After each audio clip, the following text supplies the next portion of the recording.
नमस्कार, I am doctor Hemant Kumar Sao, department of mathematics, government Digvijay college, Rajnandgaon. आज के लेक्चर सीरीज में मेरा टॉपिक है कैलकुलस ऑफ वेरिएशन, जो बीएससी सेकेंड ईयर के पेपर नंबर 2 के डिफरेंशियल इक्वेशन के यूनिट 5 का पार्ट है। जनरली हम क्या है कि डिफरेंशियल कैलकुलस में किसी फंक्शन का मैक्सिमा मिनिमा किसी पॉइंट पे निकालते हैं, बट यहाँ हम फंक्शन के जगह पे फंक्शनल का मैक्सिमा मिनिमा किसी फंक्शन पर निकालेंगे। यहाँ पे आपको ध्यान देना है कि फंक्शन का मैक्सिमा मिनिमा किसी पॉइंट पे निकालते हैं, बट फंक्शनल का मैक्सिमा मिनिमा किसी फंक्शन या किसी कर्व पर होता है। तो सबसे पहले इस टॉपिक में हम पहले फंक्शनल को डिफाइन करेंगे, उसकी कुछ प्रॉपर्टी को पढ़ेंगे, फिर फंक्शनल का मैक्सिमा मिनिमा कैसे टेस्ट किया जाता है, कैसे मैक्सिमा मिनिमा का टेस्ट किया जाता है, उस मेथड के बारे में डिस्कस करेंगे। और एक इम्पॉर्टेंट इक्वेशन जो कि यूलर इक्वेशन कहलाता है, उसका उपयोग कैसे हम फंक्शनल के मैक्सिमा मिनिमा निकालने के लिए उपयोग करते हैं, इस बारे में भी डिस्कस करेंगे। बट सबसे पहले हम डिफाइन करेंगे फंक्शनल, नई चीज़ आई है। तो फंक्शनल क्या होता है? तो यहाँ पे फंक्शनल का मतलब होगा हमारे पास रियल वैल्यूड फंक्शनल।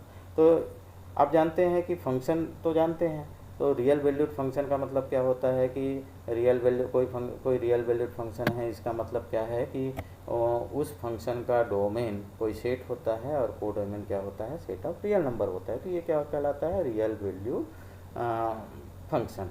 अब हम फंक्शनल को डिफाइन करेंगे, तो फंक्शनल क्या होता है? फंक्शनल में डोमेन क्या होता है? सेट ऑफ फंक्शन होता है, और को डोमेन क्या होता है? Set of real number.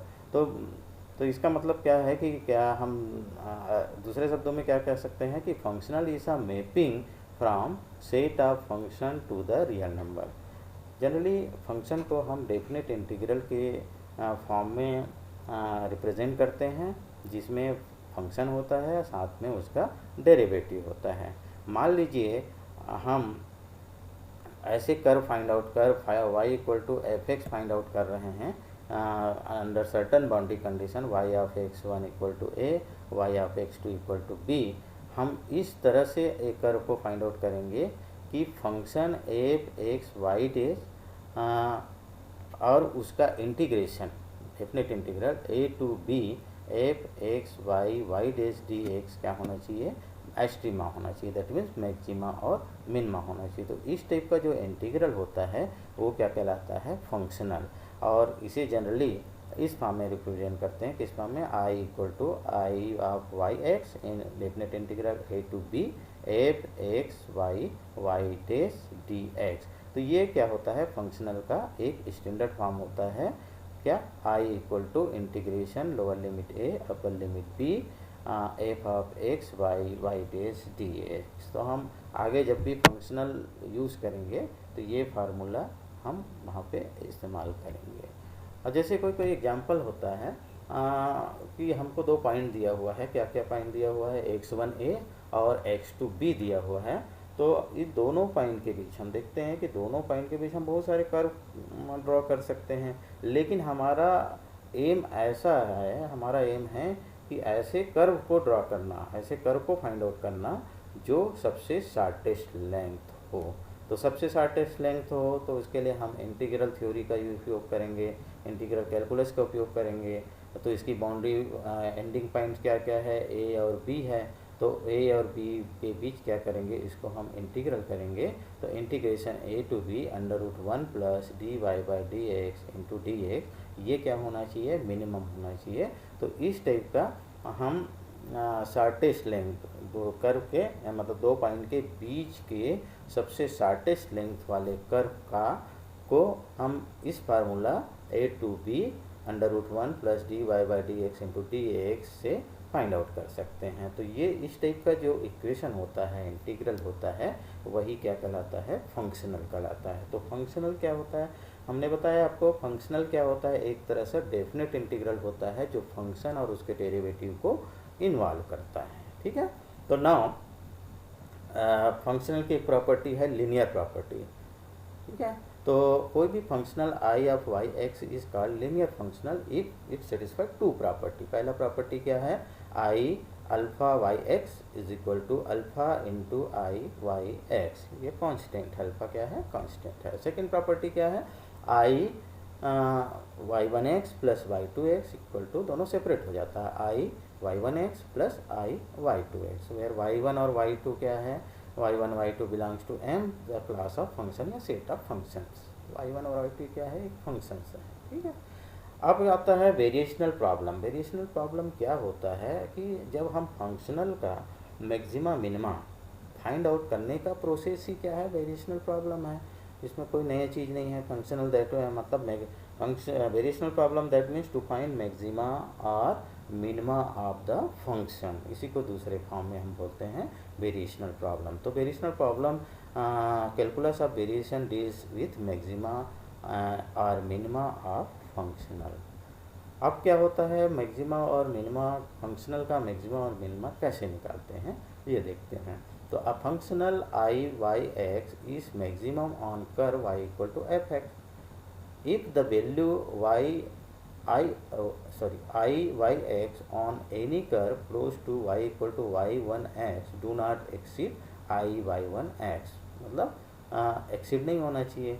That means इसको हम ऐसे रिप्रेजेंट करेंगे, delta I is equal to I Y X minus I Y one X, दोनों का difference should be less than or equal to 0। That means delta I is less than और equal to 0 है तो functional क्या होगा, maximum होगा। इसी तरह से डेल्टा आई क्या है, डिफरेंस है कि डिफरेंस बिटवीन टू फंक्शनल, तो I two close functional, difference between two close functional. तो डेल्टा आई क्या रिप्रेजेंट किए हैं, delta I is equal to I Y X minus I Y one x.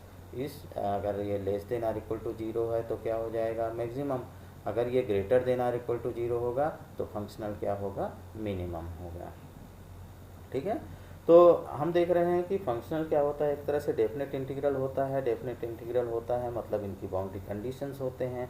तो हम इसमें दो टाइप के बाउंड्री कंडीशन, हम इस टॉपिक में हम दो टाइप के बाउंड्री कंडीशंस या दो टाइप के बाउंड्री प्रॉब्लम को हम सॉल्व करेंगे। पहला है फिक्स बाउंड्री प्रॉब्लम, ठीक है, functional with fix boundary problem, and दूसरा functional with moving boundary problem. तो वन बाय वन देखेंगे। तो आज के इस लेक्चर में हम ऐसे फंक्शनल पर विचार करेंगे जिसमें फिक्स बाउंड्री प्रॉब्लम आपको दिया हुआ है, जिसमें आपका फिक्स बाउंड्री दिया हुआ है। तो मतलब दैट मीन्स क्या है, हमारा मतलब एम क्या है कि ऐसे फंक्शनल का मैक्सिमा और मिनिमा फाइंड आउट करेंगे जिसके लिए हमें फिक्स बाउंड्री कंडीशन दिया हो। तो अब आता है यूलर इक्वेशन, ठीक है। तो यूलर इक्वेशन एक बहुत इम्पॉर्टेंट इक्वेशन है जो फंक्शनल के मैक्सिमा या मिनिमा फाइंड आउट करने में इनका हम इस्तेमाल करते हैं। तो ऐसे फंक्शन जो फंक्शनल को मैक्सिमाइज या मिनिमाइज करता है, यूलर इक्वेशन को क्या करता है, सेटिस्फाई करता है। मतलब हम क्या कर, हमारा इस एम क्या रहेगा कि फंक्शनल के ऐसे फंक्शनल में एक ऐसे फंक्शन को फाइंड आउट करना है जो फंक्शनल को क्या करता है, मैक्सिमाइज या मिनिमाइज करता है। तो वो फंक्शन क्या करेगा, यूलर इक्वेशन को सेटिस्फाई करेगा। This is necessary condition for functional I of Y X is equal to integration A to B F X Y Y dash D X to be minimise और maximise is that F of Y minus D by D X F Y dash equal to 0। यही क्या है, आपका Euler equation है। Euler equation F Y minus D by D X F of Y dash equal to 0। F Y क्या है, partial derivative of F with respect to Y, मतलब del F अपन del Y. F Y dash मतलब partial derivative with respect to Y dash, मतलब del F अपन del Y dash. तो आपका ये मेन मोस्ट इम्पॉर्टेंट इक्वेशन है Euler equation, जिनका उपयोग किसी भी फंक्शनल का मैक्सिमा मिनिमा फाइंड आउट करने के लिए किया जाता है। नेक्स्ट आता है एक्सट्रमल।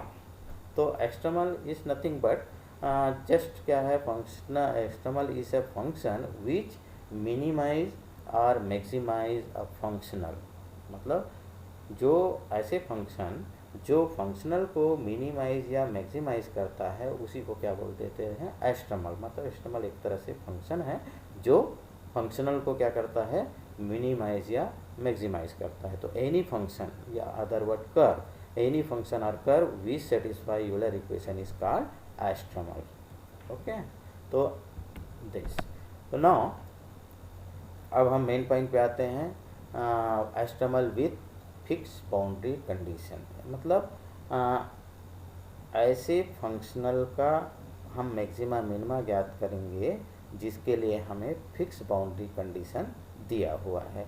तो इसमें हम अलग अलग केसेस पे डिस्कस करेंगे।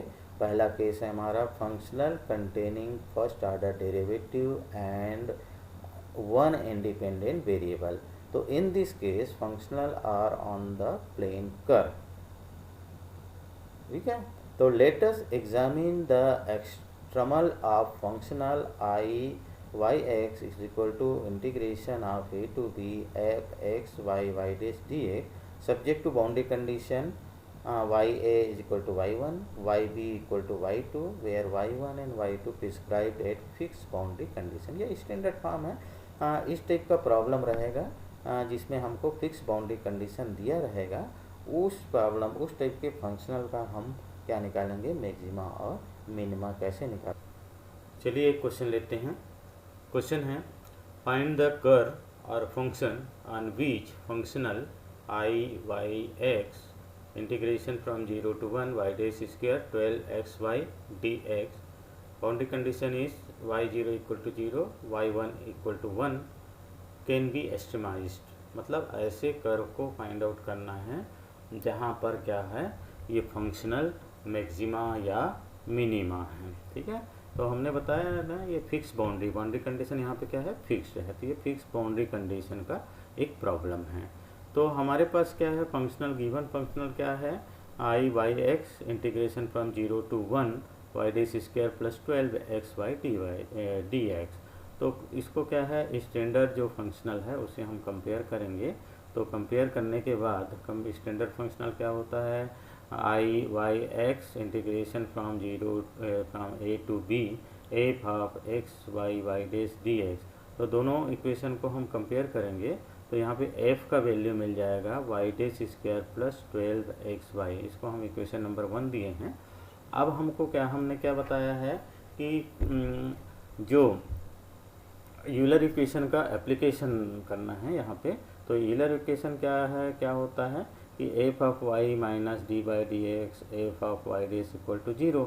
तो हमने क्या बताया है कि फंक्शन जो फंक्शनल को मैक्सिमाइज या मिनिमाइज करता है, यूलर इक्वेशन को सेटिस्फाई करता है। तो उस फंक्शन को निकालने के लिए हमें यहाँ पे यूलर इक्वेशन को सेटिस्फाई करवाना पड़ेगा। तो यहाँ पे हमको f मिल गया है, हमको निकालना है एफ वाई और एफ वाई डैश। तो एफ वाई क्या होता है, del F upon del Y. मतलब f का y के रिस्पेक्ट में पार्शियल डिफ्रेंशिएशन करेंगे। तो f का वैल्यू हमारे पास क्या है, Y dash square plus 12xy है। तो f का y के रिस्पेक्ट में पार्शियल डिफ्रेंशिएशन करेंगे तो वाई डैश को क्या मानना पड़ेगा, वाई डैश कांस्टेंट है तो वाई डैश स्क्वायर 0 हो जाएगा और 12x कांस्टेंट है, बाहर हो जाएगा, y का 1 होगा। तो एफ वाई क्या मिल गया, 12x। इसी तरह से f का वाई डैश के रिस्पेक्ट में हम डिफ्रेंशिएशन करेंगे, पार्शियली डिफ्रेंशिएशन करेंगे तो हमको क्या मिलेगा, 2y डैश। अब इसी तरह से d, इसका again d by D X F Y dash निकालते हैं तो ये क्या मिल जाएगा, 2y डबल डैश। सारे वैल्यू हम यूलर इक्वेशन में रखेंगे, आयलर इक्वेशन में रखेंगे। आयलर इक्वेशन क्या होता है, F Y minus D by D X F Y dash equal to 0 में पुट करिए वैल्यू। पुट करने के बाद वैल्यू क्या आएगा, 12x minus 2y double dash. Transfer करके इसको सॉल्व करेंगे तो हमको क्या मिलेगा, y double dash equal to 6x। यहाँ पे y double dash equal to 6x है, हमको किसका वैल्यू चाहिए, y का वैल्यू चाहिए। तो हम उसको 2 बार इंटीग्रेट करेंगे, 1 बाय 1 करके इंटीग्रेट करते हैं। चलिए फर्स्ट टाइम इंटीग्रेट करेंगे तो हमको क्या मिल जाएगा, लेफ्ट साइड y डैश और राइट साइड क्या मिल जाएगा, 6x dx integration 6x dx plus c क्या होता है, यहाँ पे इंटीग्रल कांस्टेंट होता है। सिंप्लीफाई करिए, थोड़ा इंटीग्रेट करिए, x का इंटीग्रेशन क्या हो जाएगा, x square by 2 plus c। तो ये हो जाएगा आपका y। और सिंप्लीफाई करेंगे 3 और 6 का कैंसिल आउट करेंगे, सॉरी 6/2 मतलब 3 हो जाएगा। तो सिंप्लीफाई करने के बाद आपको क्या मिल जाएगा, Y dash equal to 3x² plus C. ठीक है, हमको वैल्यू किसका चाहिए, वाई, तो यहाँ वाई डेस है, डिफ्रेंशिएशन है।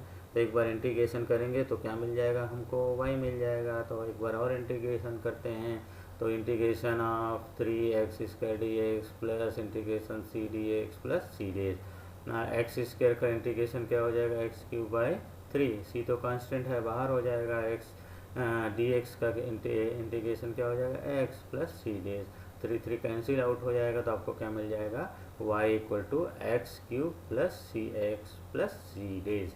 यहाँ पे दो कांस्टेंट है c और c डेज, जिसका वैल्यू हम किससे यूज़ करके करेंगे, बाउंड्री कंडीशन, जो बाउंड्री कंडीशन दिया हुआ है उस बाउंड्री कंडीशन का यूज़ करके और उस बाउंड्री कंडीशन को अप्लाई करने से हमको दोनों वैल्यू c और c डेज का वैल्यू फाइंड आउट कर सकते हैं।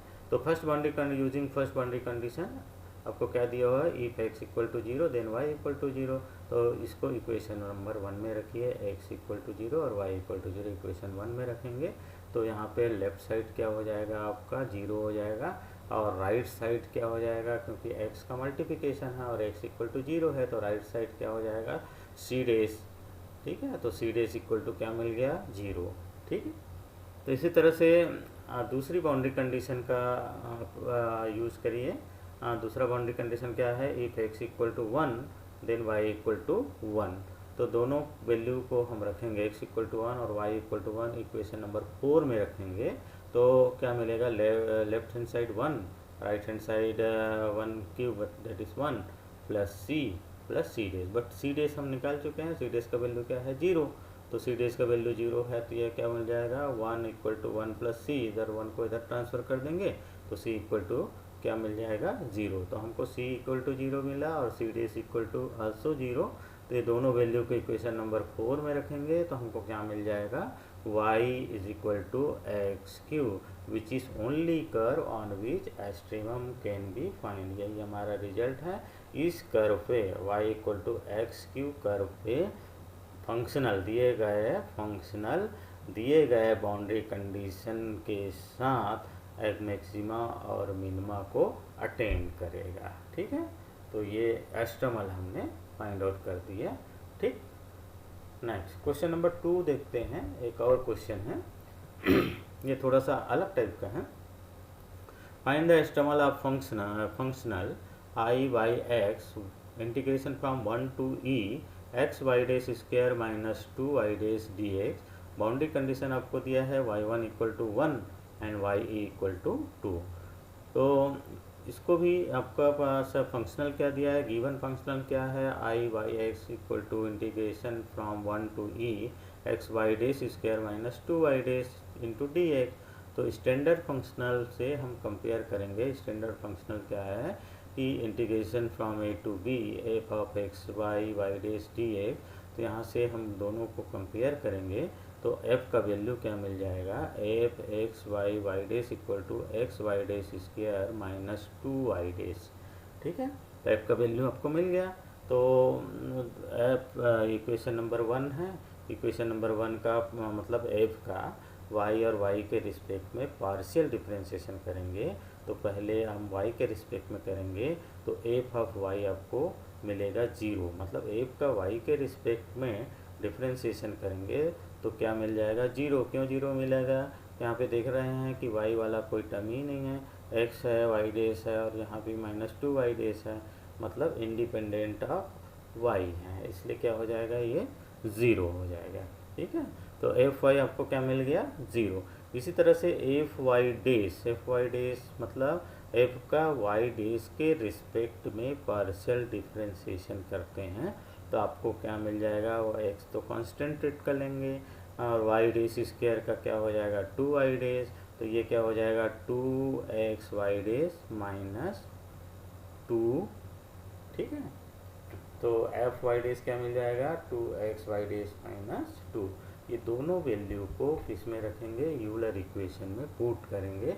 Euler equation F Y minus D by D X F Y dash equal to 0 में सब्स्टिट्यूट करिए तो एफ वाई इक्वल टू 0 है। F Y dash equal to क्या है 2xy डेस माइनस 2। तो इसका ये वैल्यू अगेन डिफ्रेंशिएट करेंगे, d by D x 2xy dash minus 2। तो इनका फिर क्या है, x के रिस्पेक्ट में डिफ्रेंशिएशन करेंगे तो यहाँ पे प्रोडक्ट रूल लगेगा। हाँ, तो फर्स्ट क्या हो जाएगा 2xy dash sorry 2 minus 2xy double dash minus 2y dash equal to 0। ठीक है, तो दोनों तरफ माइनस है, माइनस माइनस कैंसिल करके क्या हो जाएगा, प्लस हो जाएगा 2xy double dash plus y dash equal to 0। y double dash मतलब सेकेंड ऑर्डर डेरिवेटिव है, तो इसको हम क्या लिख सकते हैं, 2 भी कैंसिल हो जाएगा यहाँ पे। तो ये क्या लिख सकते हैं, x d square y upon d x square plus D Y by D x is equal to 0 which is differential equation है। तो डिफरेंशियल इक्वेशन है, इनका हम सोल्यूशन निकाल सकते हैं। तो यहाँ पे ट्रांसफॉर्मेशन मेथड लगाएंगे कुछ, तो यहाँ पे हम सब्स्टिट्यूट करते हैं कि D Y by D x equal to V. तो D Y by D X equation number 2 में सब्स्टिट्यूट कर रहे हैं, D Y by D x equal to V. तो एक बार और डिफ्रेंशिएशन करेंगे तो D square Y by D x square equal to D we by D X. इन दोनों वैल्यू को हम इक्वेशन नंबर 2 में सब्स्टिट्यूट करेंगे तो आपको क्या मिल जाएगा, x d we by D x plus b is equal to 0 which is differential equation of first order and first degree. First order और फर्स्ट डिग्री का डिफरेंशियल इक्वेशन है। इनको वेरिएबल सेपरेबल मेथड से इनको हम सॉल्व कर सकते हैं। वेरिएबल सेपरेबल मतलब ना v के साथ v वाले टर्म और x के साथ सॉरी डी के साथ v वाले टर्म और dx के साथ x वाले टर्म को हम सेपरेट करेंगे। तो ये हमको सेपरेट करने के बाद क्या मिलेगा, dv upon v is equal to minus d x upon x. Integrate करेंगे तो integration d we by D x minus of integration d x by x plus log c. Log इसलिए लगाए हैं कि सब वैल्यू किसमें लॉग में आएगा। तो लॉग सी क्या होता है, यहाँ पे इंटीग्रल कांस्टेंट होता है। तो इनको इंटीग्रेशन करेंगे 1/1 डी वी बाई डी का इंटीग्रेशन लॉग ऑफ डी हो जाएगा। इसी तरह से डी एक्स बाई एक्स का इंटीग्रेशन हो जाएगा log x plus log c। तो वैल्यू क्या हो जाएगा, log v is equal to minus of log x plus log c। ठीक है, तो log v plus log x is equal to log c। Okay, इसको ट्रांसफर कर दिए, log v plus log x is equal to log c। और ये logarithm की property लगा लीजिए। इसको क्या लिख सकते हैं, log v plus log x को log ऑफ v x लिख सकते हैं और log ऑफ c दोनों तरफ से एंटी लॉग ले लीजिए। एंटी लॉग लेने के बाद आपको क्या मिल जाएगा, v x equal to c या v is equal to c upon x. But v क्या है, d Y by D x है। तो v तो हमको क्या मिल गया, d Y by D x equal to c by x. तो अगेन वेरिएबल सेपरेबल मेथड से फिर इसको इंटीग्रेट कर देंगे। डी एक्स को एक्स वाले टर्म को डी एक्स के साथ रखेंगे और y वाले टर्म को अलग रखेंगे। तो यहाँ से क्या हो जाएगा, d y is equal to c upon x, d x form हो जाएगा। इंटीग्रेट करेंगे तो integration d y is equal to c by x d x plus c one again क्या है, यहाँ पे इंटीग्रल कांस्टेंट है। इंटीग्रेट करेंगे तो यहाँ पे y हो जाएगा, y is equal to C log X plus C one. ठीक, तो ये हो गया आपका y का वैल्यू हो गया, रिक्वायर्ड कर्व हो गया। बट यहाँ पे c और c1 क्या है, अननोन है, जिसका वैल्यू हम बाउंड्री कंडीशन का यूज़ करके फाइंड आउट कर सकते हैं। तो applying boundary condition y1 equal to 1 and y2 is equal to 2। तो व्हेन x इक्वल टू 1 तो y1 मतलब यहाँ पे बाउंड्री कंडीशन, पहला बाउंड्री कंडीशन क्या है, x इक्वल टू 1 है तो y इक्वल टू 1 है। तो x और y का वैल्यू इक्वेशन नंबर 3 में डालिए, x इक्वल टू 1 और y इक्वल टू 1 रखिए 3 में। तो लेफ्ट साइड क्या हो जाएगा, 1 equal to c log 1 plus c1। ठीक है, log 1 क्या होता है, 0 होता है। तो c1 का वैल्यू क्या हो जाएगा, 1। तो हमको c1 वैल्यू मिल गया। इसी तरह से सेकेंड बाउंड्री कंडीशन यूज़ करिए, when x equal to e y equal to 2। तो इक्वेशन नंबर 3 में डालिए, इक्वेशन नंबर 3 में डालेंगे तो y का वैल्यू क्या हो जाएगा, 2। तो 2 is equal to c log e plus c1। log e का वैल्यू क्या होता है, 1 होता है। तो 2 equal to c plus c1, but c1 is equal to 1। तो ये हो जाएगा c इज इक्वल टू 1। ठीक है, तो दोनों वैल्यू हमको मिल गया, c इक्वल टू 1 मिला और c1 इक्वल आल्सो 1। दोनों वैल्यू इक्वेशन नंबर 3 में डालेंगे तो क्या मिल जाएगा, y equal to log x plus 1। तो विच इज़ रिक्वायर्ड एक्सट्रामल मतलब विच इज़ रिक्वायर्ड कर्व जिस पे फंक्शनल क्या होगा, मैक्सिमल और मिनिमम होगा।